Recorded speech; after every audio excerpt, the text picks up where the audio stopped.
사실 재능이 있어도요, 유난히 그 재능에 맞는 것을 아이가 즐기지 않는 경우도 있거든요. 그래서 이런 것과 관련된 Q&A를 또 한 번 더 찾아보았는데요. 지훈맘님이 올려주신 거예요. 좋아하는 것과 잘하는 것이 다르다는 제목으로 올려주신, 좀 읽어주시겠어요? 5학년인데요. 축구를 좋아해서 축구 선수가 되고 싶대요. 그런데 네. 제가 보기에는 그 실력이 안 됩니다. 오히려 수학이나 과학을 잘해서 그쪽으로 키우고 싶은데 무엇을 시켜야 될까요? 그렇네요. 근데 이거는 어머님이 축구를 별로 안 좋아해서 이러시는 거 그러니까요. 아닐까요? 어머니 기준이시잖아요. 아이가 좋아하면 얼마든지 더 노력해서 더 잘 될 수도 있을 것 같은데 이럴 때는 네. 어떻게 해야 되죠, 진짜? 고민되네요. 네, 지훈맘님의 그 솔루션을 드리기 전에 제가 좀 이런 말씀을 드리고 싶은데 사실 굉장히 많이 하시는 고민이잖아요. 근데 양자택일을 하기보다는 좀 다양한 가능성을 생각을 해보시는 것도 좋을 것 같아요. 왜냐하면 사람들은 생각하는 것보다도 안에 여러 개의 자아가 있다. 인간은 여러 개의 자아로 이루어진 존재다라는 말이 있는데요. 그 천재 과학자이면서 또 건축가였고 인체해부학자였고 예술가이기까지 했던 누구를 떠올리시죠? 레오나르도 다빈치를 생각하시잖아요. 그런데 사실 이런 위대한 인물이 아니더라도 현대를 살아가고 있는 우리 아이들에게도 자신이 어떤 기회를 만나느냐에 따라서 지속적으로 평생에 걸쳐서 차례로 하나씩 해가다 보면 자기 안에 있는 다양한 자아를 찾아가면서 풍성한 인생을 살아갈 수 있을 거라고 그렇게 생각이 됩니다. 그리고 또 재밌는 것이요. 아까 백은영 선생님이 말씀하신 것처럼 아이가 좋아하는 것에 가장 집중하는 것을 저도 말씀을 드려요. 또 시대도 재미있게도 지금 덕후의 시대라는 이야기 들어보셨죠? 그렇죠. 네. 아이들이 무언가 푹 빠져서 좋아하는 뭐 애니메이션, 장난감, 게임 등등 아이들이 좋아하는 것들에 이렇게 빠져서 살다 보면 오히려 그것이 또 전문가로서의 또 인정을 받게 될 수 있는 그런 시대이기 때문에요. 대표적인 예로 중국의 드론 황제인 프랭크 왕, DJI 창업자 역시도 어렸을 때 무슨 덕후였냐면 모형 비행기 덕후였어요. 아, 진짜요? 그때만 해도 이제 날아다니는 로봇, 비행 로봇을 생각을 했는데 지금 드론의 모습과 굉장히 일치하죠. 그리고 또 재미있게도 음악가 드보르작은요, 이것의 덕후였습니다. 열차 덕후였다고 하는데요. 의외죠. 그 기차 레일에 보면 이음새가 있는데 거기를 이 열차가 지나갈 때 나는 그런 율동이나 이런 것들을 음악의 멜로디로 이렇게 나타낸 거예요. 그래서 그분이 차표 뒷장에다가 그 악상을 그렸던 그 일화가 굉장히 유명한 일화로 내려져 오고 있는데요. 제가 오늘 그 지훈맘님 고민을 지금 방금 듣고 한번 솔루션으로 아이가 좋아하는 것을 최대한 이렇게 존중을 해주시되 또 수학과 과학에 재능을 보인다고 어머니께서 말씀을 하셨으니까 그 두 가지를 한번 연결해 보는 게 어떨까라는 생각이 들었어요. 그게 연결이 될까요? 그런데 수학과 과학과 축구가? 어떻게 되죠? 미래의 직업과 한번 같이 탐색해보는 방법을 권해드리고 싶은데요. 제가 지금 이 자리에서 언뜻 생각해 보기에도 스포츠 선수의 모든 것을 관리할 수 있는, 요즘은 다 데이터가 말해주니까요. 맞아요. 데이터 분석가라거나 아니면은 스포츠 선수의 모든 건강을 책임질 수 있는 의료 전담인도 생각해 볼 수 있을 것이고요. 또 아이의 상상력을 발휘해서 축구공 하나에서도 사실 그냥 지금의 축구공이 아니라 좀 더 과학적인 또 첨단 IT 기술과 융합이 되어서 그 아이가 나중에 그 스포츠 전문 스타트업 벤처인이 될 수도 있을 것이고 또 스포츠 시뮬레이션 게임도 빼놓을 수 없겠네요. 그런 게임 개발자 등등 제가 지금 생각해도 이렇게 여러 가지가 떠오르는데 아이가 좋아하는 것을 최대한 존중해 주시면서 또 재미있는 아이디어를 같이 떠올려 보시면 좋을 것 같고요. 좋아하는 것, 잘하는 것, 그리고 세상이 원하는 것, 이 위주로 아이와 같이 미래 직업 탐색해 보시길 권해드리고 싶습니다. 정말 이렇게 대화를 나누는 거는 너무 좋을 것 같아요. 아이 입장에서도 나의 의견이 존중받아지면서도 엄마가 원하는 것, 그리고 사회적으로 어떤 게 더 좋은 건지 한번 또 생각해 볼 수 있는 좋은 기회가 될 수 있을 것 같은데요. 이렇게 부모와 아이가 원하는 기준이 똑같다면 너무 좋겠지만 그렇지 않은 경우가 너무 많다는 게 아마 우리 고민의 시작이 아닐까 싶습니다. 그래서 저희가 재능과 관련돼서 우리 그 재능과 또 진로와 관련돼서 부모와 아이들이 어떤 생각의 차이를 가지고 있는지 또 영상을 준비해 봤는데요. 함께 보시겠습니다. 자, 함께 보여주세요. Hi, this is Evan from Evan 2HD, and today we have a 자, 이 영상이요. 굉장히 좀 유명한 그런 영상이잖아요.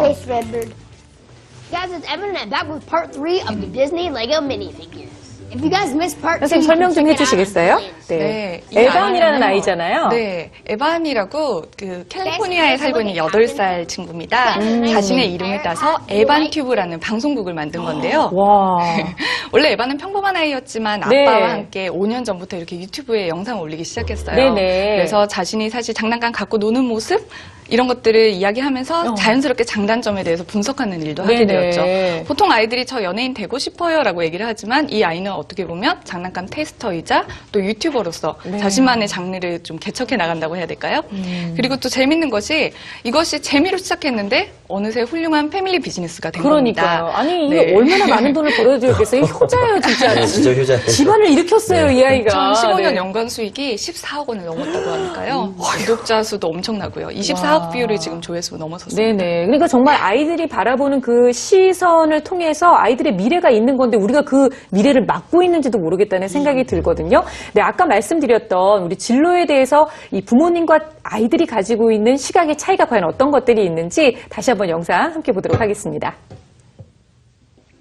초등학교 아이들에게 물었습니다. 희망 진로 결정에 가장 큰 영향을 준 사람은 43%가 부모님이라고 대답했습니다. 중학생들과 어린아이들일수록 부모님 엄마들에게 얘기를 많이 알고 있는 귀담아 들을 직업을 수밖에 없는 먼저 거죠. 적어보라고 했습니다. 엄마들은 평균 15개에서 20개, 진짜 저것밖에 안 돼요? 아이들은 30개에서 40개의 직업을 적었습니다.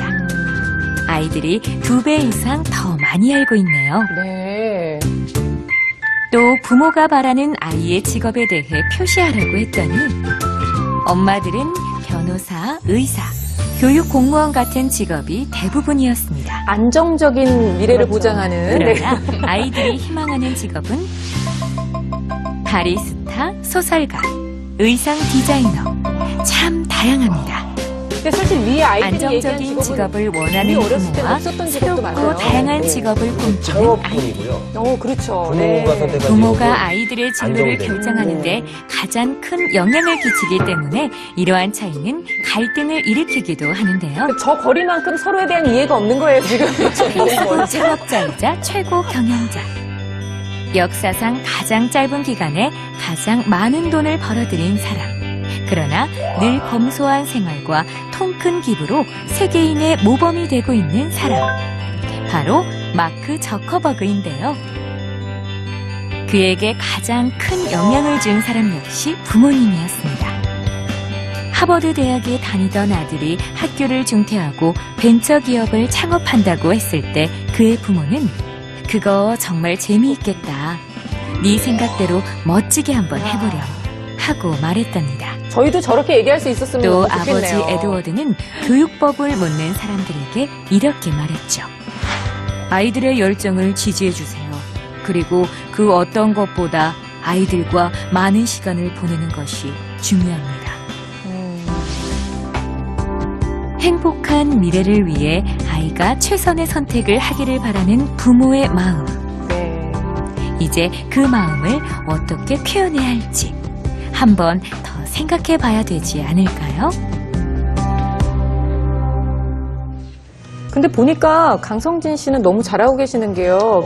네, 아버지가 그랬대잖아요. 아이들하고 시간을 많이 보내주세요. 네, 마크 저커버그 아버지가 네. 저랑 비슷한데요. 아니, 우리 자부심이 민우가 이제 있는데. 제2의 마크 저커버그가 되는 그러니까요. 거 제가 아닌가요? 마크 저커버그 제2의 마크 저커버그를 오. 키우고 있는지도 모르겠어요. 아니, 그럴 수도 있어요. 저희 기대하고 있을게요. 아, 근데 아이들이 막 이렇게 직업군 쓰는 것도 그렇고요. 정말 우리 아이들은 우리하고는 또 다른 세상을 다르죠. 살고 있고 네. 또 다른 폭으로 세상을 바라보고 있다는 생각이 들어요, 선생님. 네. 근데 지금 이 VCR을 보셨지만 어머님들이 오히려 아이들보다 직업을 굉장히 적게 알고 계시죠. 네. 그런데 문제는 뭐냐면 그렇게 적게 알고 계신 정보를 가지고 아이들에게 은연중에 강요를 하거나 주입을 한다는 겁니다. 그렇게 되면 아이들이 본인의 꿈이 아닌 거짓 꿈을 갖게 돼요. 예, 부모로부터 주입된 꿈을. 네. 그런데 지금 미래학자들이 얘기하는 것이 지금 현재 있는 직업 중에 80%가 15년 후면 소멸될 것이라고 합니다. 그럼 아이들이 부모님 말을 잘 듣고 준비를 해서 사회에 나가는 그 순간 황당한 상황에 맞닥뜨리는 나는 거죠. 이제 획이 없는 거죠. 그렇죠. 네. 그리고 또 미래학자들이 얘기하는 것이 한 사람이 이제는 직업을 14개에서 20개 정도 가져야 된다고 합니다. 그러면 진로 의사결정이 굉장히 활발해지는, 많아지는 네. 그런 상황이 되고요.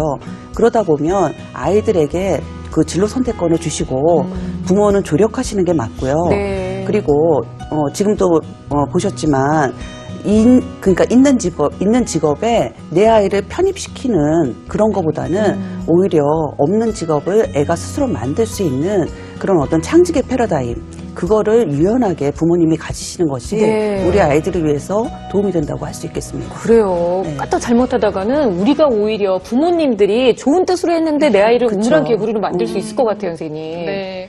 저도 사실 지금 VCR 나온 것과 또 선생님 말씀하신 그 창직을 사실 저는 수업에 지금 몇 년 동안 계속 적용을 해보고 있는데요. 그래요? 네. 사실 아이들하고 학기 초에 직업을 몇 개 하는지 직접 다 써봤는데 32명이 다 머리를 맞대도 30개, 40개 정도밖에 안 나와요. 그런데 우리나라 직업 수만도 10,000개가 넘어서고 미국 같은 경우에는 사실 3만 개에서 4만 개까지 지금 새로운 그렇게나 직업이 다양하군요. 네, 그렇게 만들어지고 있다 보니까 아이들한테 가장 초급 단계에서는 제가 공 같은 걸 이렇게 딱 준비를 해서 단어를 뽑아내게 해요. 네. 그래서 예를 들면 우주랑 안내하다의 단어를 조합을 하면 우주 여행을 가이드하는 직업. 와. 이런 식으로 직업을 그렇게 될 만드는 수도 걸 있죠. 했었어요. 네. 그랬더니 애들이 뭐 3D 프린터 요리사, 뭐 착한 게임 개발자, 그리고 게임 네. 중독 치료사, 바다 건축가, 제가 생각도 못했던 여러 가지 직업들을 상상이 네. 되더라고요. 그래서 이런 유년기에 진로에 대한 다양한 상상을 통해서 어떤 미래가 도래하더라도 자신만의 직업과 미래를 만들어 나갈 수 있는 용기와 자신감이 중요하다고 생각합니다. 네. 아니, 말씀 들어보시는 게 진짜 우리 아이들의 무한한 상상력 속에서 무한한 직업군들이 등장을 한다는 거를 우리가 알면 그 아이들한테 좀 맡겨야 될 필요도 있을 것 같아요. 저희가 오늘 투표하기 진행을 해봤었는데요. 질문을 재능 찾기 이래서 어렵다라고 드렸었거든요. 과연 어떤 결과가 나왔는지 함께 보겠습니다.